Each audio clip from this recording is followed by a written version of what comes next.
In the name of the Father, and of the Son, and of the Holy Spirit. Amen. Heavenly Father, today we wholeheartedly offer our family to you. Thank you for your love, guidance, and the countless blessings you continue to pour into our lives each day. Lord, we ask for your divine protection over every member of our family.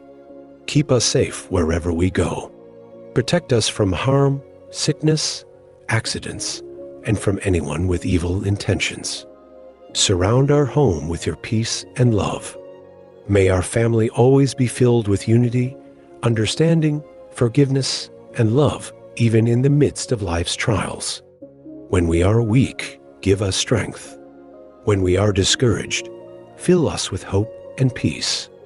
When we lose our way, gently lead us back to the right path.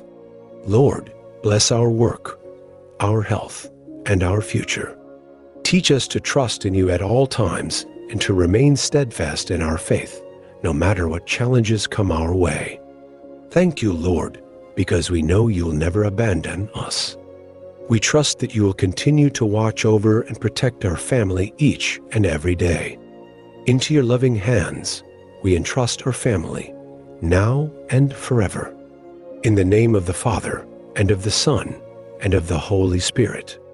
Amen.